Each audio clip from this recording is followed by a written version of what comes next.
I born in 2002. I am born in 2002. I have been born in 2002. इनमें से कौन सा सही है? इनमें से कोई भी सही नहीं है, सब गलत है, सब गलत, सब गलत।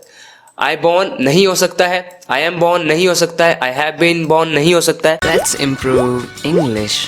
ये पूरा घर मेरी आंखों के सामने घूम रहा है। ऐसा होता है ना, जैसे अगर चक्कर आ रहे हैं तो फिर आदमी कहता है कि पूरा घर मेरी आंखों के सामने घूम रहा है, एकदम चक्कर आ रहे हैं उसे। तो इसे हम कह सकते हैं दिस हाउस इज रीलिंग और going round and round in front of my eyes.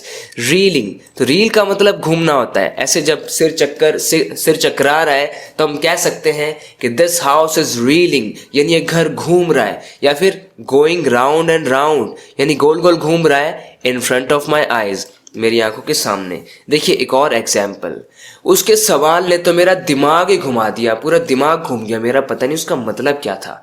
My mind reeled at his question, my mind reeled at his question. तो यहां पर भी रील का मतलब घूम गया, चकरा गया, एकदम दिमाग घूम गया मेरा, दिमाग घुमा दिया उसने। वैसे फ्रेंड्स, रील का वो मतलब भी होता है जो आप जानते हैं, कैमरे में जो रील लगती है, एक तो वो रील हो गई नाउन, लेकिन यहाँ पर ये वर्ब की तरह यूज हो रहा है। माई माइंड रील्ड, यानी मेरा दिमाग घूम गया एकदम। फ्रेंड्स, इसी तरह से डेली यूज सेंटेंसेस सीखने के लिए और अपनी इंग्लिश को इंप्रूव करने के लिए इस वीडियो को एंड तक जरूर देखना। इसी टाइप के सेंटेंसेस आपको सीखने के लिए मिलेंगे, आपकी वोकैबुलरी इंप्रूव होगी। वो जी भर के खर्चा करती है, मानती नहीं है, खींच खींच के बस एकदम ले जाती है, चलो कुछ खरीदेंगे, चलो कुछ खरीदेंगे, जी भर के खर्चा करती है। She spends money to her heart's content, she spends money to her heart's content. If you do something to your heart's content, that means you do it as much as you want, यानी जितना ज्यादा चाहो ना उतना ज्यादा करना किसी चीज को, यानी कि doing something to your heart's content. So she spends money to her heart's content. Please इस कुत्ते को भगा दो। याद करो, जब कोई डरता है कुत्ते से तो बोलता है प्लीज इसे भगा दो ना, भगा दो ना। तो हम कह सकते हैं please scare this dog away, please scare this dog away. यहाँ पर फ्रेजल वर्ब है scare away. If you scare someone away, an animal और a person may be, please scare him away, please scare the dog away, यानी इसे डरा के भगा दो। आप कह सकते हैं please drive this dog away, please drive this dog away. Drive away का भी मतलब भगा देना, स्केयर अवे डरा के भगा देना। Please scare this dog away. काश मैंने उसकी नहीं सुनी होती, काश मैंने और मेहनत की होती, काश उसने मेरा दिल ना तोड़ा होता। जब हमें ऐसी बातें बोलनी होती हैं कि काश मैंने ऐसा किया होता, काश ऐसा नहीं किया होता, तो उसके लिए हम स्टार्ट करते हैं आई विश से। I wish I had not listen to her. तो आपको याद रखना है आई विश आई हैड, और हैड के बाद आती है वर्ब की थर्ड फॉर्म। क्योंकि ये नेगेटिव है इसलिए यहाँ पर नॉट आया। I wish I had not listen to her, काश मैंने उसकी नहीं सुनी होती, काश मैंने और मेहनत की होती।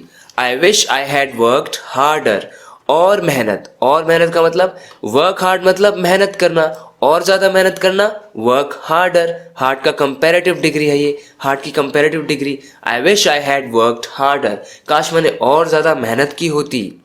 I wish she had not broken my heart, काश उसने मेरा दिल ना तोड़ा होता। ना है इसलिए नॉट आ गया, हैड के साथ वर्ब की third form. Broken my heart, मेरा दिल। I wish she had not broken my heart. आप देख रहे हैं सब में सेम है, आई विश और आई विश और फिर उसके बाद हैड। यहाँ पर शी आ गया क्योंकि यहाँ पर किसी दूसरे पर्सन की बात हो रही है, यहाँ पर किसी का नाम भी आ सकता है। I wish Rahul had not got late, काश राहुल लेट ना हुआ होता। I wish I had more money, काश मेरे पास और पैसे होते। तो इस टाइप से आप बना सकते हैं सेंटेंसेस आई विश से। फ्यूचर में मैं कभी डिटेल में भी इस टॉपिक पर वीडियो बनाने वाला हूँ। इससे फायदा कम नुकसान ज्यादा होगा। जब हम ऐसा कहना चाहते हैं तो हम कह सकते हैं this will do more harm then good, this will do more harm, यानी नुकसान ज्यादा होगा देन गुड, अच्छे से, अच्छे के मुकाबले नुकसान ज्यादा होगा। जैसे मैंने कहा उसकी कही करने से फायदा कम और नुकसान ज्यादा होगा। Doing what he says will do more harm then good. Doing what he says यानी ऐसा करना जो के लिए वॉट ही सेज, जो वो कहता है वो क्या करेगा, ये सब्जेक्ट बन गया पूरा सेंटेंस का। डूइंग वॉट ही सेज यानी वही करना जो वो कहता है, उसकी कही करना, उससे क्या होगा, it will do more harm then good, यानी उससे नुकसान ज्यादा होगा, फायदा कम होगा। मुझसे शर्ट के बटन नहीं भिड़ते, ये बटन भेड़ दोगे, आई मीन बंद कर दोगे, ये बटन खोल दोगे। इन्हें इंग्लिश में कैसे कह सकते हैं? I can't fasten the buttons of my shirt. I can't fasten the buttons of my shirt. जैसे हमें किसी को कहना है, कभी कभी होता है ना बटन बहुत टाइट है शर्ट का बटन, तो हम किसी को कहते हैं बटन बंद कर दोगे क्या? Would you fasten this button for me? या फिर fasten की जगह पर आप do up बोल सकते हैं more naturally. Would you do up this button for me? हम बोल सकते हैं अपने जैकेट के बटन बंद कर लो, हम कहेंगे do up your jacket, do up your jacket. Do up the buttons of your jacket, ऐसे आप कह सकते हैं। इसका मतलब अपने जैकेट के बटन्स को बंद कर लो। सो डू अप कह देते हैं हम फासन कहने के बजाय। और इसका उल्टा हमें कहना है ये बटन खोल दोगे, would you unfasten this button for me, would you unfasten this button for me, या फिर अनडू भी कह सकते हैं, would you undo this button for me. Do का ऑपोजिट हमने बना दिया अनडू। मेरे मुंह पर ठंडे पानी के छींटे मत मारो, जैसे बच्चे पानी के छींटे मार रहे हैं तो हम कह सकते हैं don't splash cold water on my face. तो स्प्लैश करने का मतलब पानी के छींटे मारना कहलाता है। स्प्रिंकल का भी मतलब होता है पानी के छींटे मारना। So don't splash cold water on my face, मेरे चेहरे पर ठंडा पानी मत मारो, ठंडे पानी के छींटे मत मारो। अब देखिए किसी ने मुझसे कमेंट में पूछा कि मेक इट हैपन का यूज करके बताओ। तो अब देखिए मेक इट हैपन क्या है। एक्चुअली में यहाँ पर मेक एक पॉजिटिव वर्ब है और पॉजिटिव वर्ब का काम होता है किसी और से कुछ एक्शन करवाना। और मैंने पॉजिटिव वर्ब्स के ऊपर एक स्पेशल वीडियो बनाई हुई है, उसमें मैंने सब कुछ बताया था। मेक, गेट, हेल्प, लेट, इन सब से हम सेंटेंसेस कैसे बना सकते हैं इनको पॉजिटिव वर्ब्स लेते हुए। उस वीडियो को आप जरूर देखना अगर आप पॉजिटिव वर्ब्स के कॉन्सेप्ट को अच्छे से समझना चाहते हैं। लेकिन यहाँ पर मैं आपको बता दूं कि मेक इट हैपन, आप पहले इससे समझने से पहले दूसरे सेंटेंसेस देखिए। जैसे कि हम बोलते हैं मेक हिम गो देयर, इसका मतलब होता है उसे वहां पर भेजो। मेक हिम, मेक के बाद वो पर्सन आता है जिससे आप कुछ करवाना चाहते हो, और उसके बाद वो एक्शन आता है जो आप चाहते हो कि वो करे। मेक हिम गो देयर यानी उसको वहां भेजो, कुछ ऐसा करो कि वो वहां चला जाए। जैसे make your brother complete his work, make your brother complete his work यानी अपने भाई से काम पूरा करवाओ, अपने भाई से काम पूरा करवाओ। यहाँ पर वो पर्सन आता है जिससे आप कोई काम करवाना चाहते हैं। मेक योर ब्रदर, और क्या करवाना चाहते हैं? कंप्लीट, कंप्लीट हिज वर्क यानी अपने भाई से उसका काम कंप्लीट करवाओ। हमने कहा make her believe what I am saying, जैसे कि मैं उसे कुछ कह रहा हूं और वो विश्वास ही नहीं करी है मेरी बात पे, तो मैं कह सकता हूं मेक हर बिलीव, उससे विश्वास करवाओ मेरी बात पे, जो मैं कह रहा हूं विश्वास करवाओ उसे।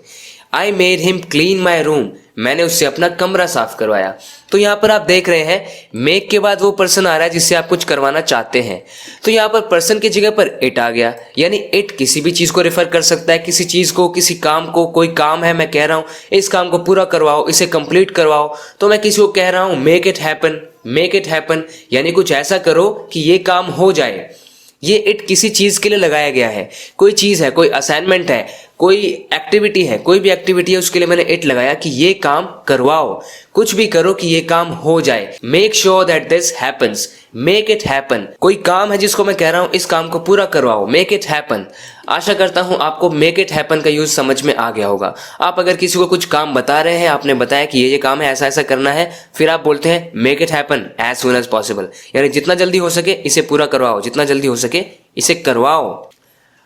अब देखिए किसी ने मुझसे पूछा कि बॉर्न को हम सेंटेंसेस में यूज कैसे कर सकते हैं करेक्टली, उसकी क्या फॉर्म्स हैं और कैसे सेंटेंसेस बनाते हैं। तो फ्रेंड्स मैं आपको डिटेल में समझाने वाला हूं इस वर्ड को, बेयर को। तो बेयर के सभी मतलब आप समझिए। सबसे पहले उसको तो एक तरफ रख दीजिए। एक बेयर हमारा होता है एनिमल, भालू, बेयर भालू एज अ नाउन। लेकिन एज अ वर्ब इसके देखिए क्या क्या मीनिंग है। तो इसकी सेकंड फॉर्म होती है बोर, BORE, BORE, ये इसकी सेकंड फॉर्म है बोर।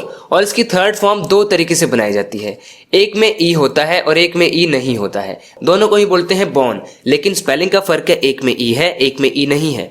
अब इनको हम कैसे यूज करते हैं, पहले देखिए बेयर का मीनिंग होता है किसी चीज को बर्दाश्त करना, सहन करना। अब मैं और बर्दाश्त नहीं कर सकता, मैंने कहा I can't bear this any more, I can't bear this any more. यहां पर बेयर का मतलब है बर्दाश्त करना, सहन करना, यानी मैं और सहन नहीं कर सकता। I can't bear this any more. एक और मीनिंग होता है बेयर का, I will bear this in mind, यानी मैं इसको अपने दिमाग में रखूंगा, यानी किसी चीज को रखना। अपने दिमाग में रखना। I will bear this in mind. और फिर बेयर का मतलब होता है जन्म देना। फिर बेयर का मतलब होता है जन्म देना, टू गिव बर्थ। जैसे इस सेंटेंस में, उसने कल एक बच्चे को जन्म दिया, तो इसे हम कह सकते हैं she bore a child yesterday. She bore a child yesterday. क्योंकि ये पास्ट है तो हमने सेकंड फॉर्म बोर का यूज किया, she bore a child yesterday. हालांकि नेचुरली ऐसे नहीं बोला जाता है। जब हमें कहना होता है कि उसने एक बच्चे को जन्म दिया तो हम कहते हैं she had a child yesterday, she had a child yesterday. या फिर she gave birth to a child yesterday, she gave birth to a child yesterday, यानी कल उसने एक बच्चे को जन्म दिया। लेकिन अगर बेयर का यूज करके सेंटेंस को बनाना है तो हम कहेंगे she bore a child yesterday. So bore second form है यहाँ पर। और सेंटेंसेस देखिए, उसने कल उसके बच्चे को जन्म दिया, तो देखिए इसको हम ऐसे कह सकते हैं she bore him a child yesterday. तो यहाँ पर किसी पर्सन की बात हो रही है, किसी आदमी की बात हो रही है कि उसने एक बच्चा जन्मा, यानी कि she bore him a child yesterday, उसने कल उसके बच्चे को जन्म दिया। और दूसरा, इसका मतलब सहन करना। अब थर्ड फॉर्म को कैसे यूज कर सकते हैं, she has borne all her problems with courage. अब यहाँ पर बर्दाश्त करने की बात हो रही है तो ई वाली स्पेलिंग का यूज होगा। अब आप देखिए BORN का यूज होता है गिव बर्थ वाले सेंस में, और इस ई का यूज होता है सहन करने के सेंस में। She has borne all her problems with courage. आपको ध्यान रखना है कि ये एक लैंग्वेज है और हर एक लैंग्वेज में बहुत सारी चीजें होती हैं, बहुत सारे चेंजेस होते हैं, बहुत सारे लोगों का कंट्रीब्यूशन होता है एक लैंग्वेज में, बहुत सारे लोगों की बातें होती हैं। तो अलग अलग जगह पे अलग अलग मान्यताएं भी विकसित हो जाती हैं, तो उन बातों का हमें ध्यान रखना है। जनरली आपको देखना है कि ई वाली स्पेलिंग सहन करने के लिए और एन जब बर्थ देने वाली बात हो रही है। She has borne all her problems with courage. और कुछ लोगों को कंफ्यूजन रहता है कि बॉर्न का बॉन्ड बन जाएगा क्या, ऐसा कुछ नहीं होता है, क्योंकि बॉर्न अपने आप में पहले से ही थर्ड फॉर्म है, पहले से ही पास्ट पार्टिसिपल है, बेयर बोर्न बॉर्न। और इंग्लिश में पास्ट पार्टिसिपल एक एडजेक्टिव का भी काम करता है, एक एडजेक्टिव का काम करता है। शी हैज बोर्न, तो यहाँ पर ये वर्ब की थर्ड फॉर्म है, ये हेल्पिंग वर्ब है। उसने सारी प्रॉब्लम्स को करेज के साथ यानी हिम्मत के साथ बर्दाश्त किया, सहन किया। मुझे कहना है उसका जन्म पंजाब में हुआ था। He was born in Punjab, he was born in Punjab, he was born in Punjab. Third form है। I born in 2002, I am born in 2002, I have been born in 2002। इनमें से कौन सा सही है? इनमें से कोई भी सही नहीं है, सब गलत है, सब गलत, सब गलत। आई बॉर्न नहीं हो सकता है, आई एम बॉर्न नहीं हो सकता है, आई हैव बीन बॉर्न नहीं हो सकता है। आपको कहना है आई वॉज बॉर्न इन 2002, इस तरीके से। I was born, he was born, they were born, इस तरीके से। I was born, he was born. I born नहीं, आई बॉर्न तो हो ही नहीं सकता है क्योंकि बॉर्न पास्ट पार्टिसिपल है, तो इसको एक हेल्पिंग वर्ब तो चाहिए। अब बॉर्न को कुछ और तरीकों से भी यूज किया जाता है, जैसे हम बोलते हैं he is a born singer, he is a born teacher, born dancer. इसका मतलब वो बहुत अच्छा गाता है, बहुत अच्छा पढ़ाता है या बहुत अच्छा नाचता है, तो ऐसे हम उसकी तारीफ करने के लिए किसी को बोलते हैं he is a born singer. Natural singer है, उसका तो जन्म ही गाने के लिए हुआ है, मतलब कि बहुत अच्छा गाता है, वो नेचुरली गाता है, बहुत अच्छा सिंगर है, तो हम कह सकते हैं he is a born singer, he is a born teacher, he is a born dancer. आप समझ गए होंगे। हम कह सकते हैं he was born to us in 2005। कोई पेरेंट्स है जो कह सकते हैं अपने बच्चे की तरफ इशारा करते हुए कि वो हमारे हुआ था, हमें हुआ था, वो यानी हमको पैदा हुआ था वो 2005 में। He was born to us, तो ऐसे टू प्रेपोजिशन का यूज करें और फिर अस। जैसे कि ये राहुल को हुआ था, यानी कोई बच्चा, ये बच्चा राहुल को हुआ था 2002 में। He was born to Rahul in 2002। He was born to a president, वो तो एक प्रेसिडेंट के यहाँ पैदा हुआ था। सो इस तरीके से बॉर्न टू का आप यूज कर सकते हैं। आशा करता हूं अब आपको कोई डाउट नहीं रहा होगा। इसी तरह से अपने इंग्लिश को इम्प्रूव करते रहने के लिए, इंग्लिश सीखते रहने के लिए इस चैनल को सब्सक्राइब जरूर करना अगर आपने अभी तक नहीं किया है तो, क्योंकि मैं रेगुलरली मेहनत करता रहता हूँ, रेगुलरली वीडियोज अपलोड करता रहता हूँ जिनमें मैं कोशिश करता रहता हूँ कि आपकी इंग्लिश इम्प्रूव होती रहे। ओके फ्रेंड्स, मिलते हैं नेक्स्ट वीडियो लेसन में। Till then take care and bye bye.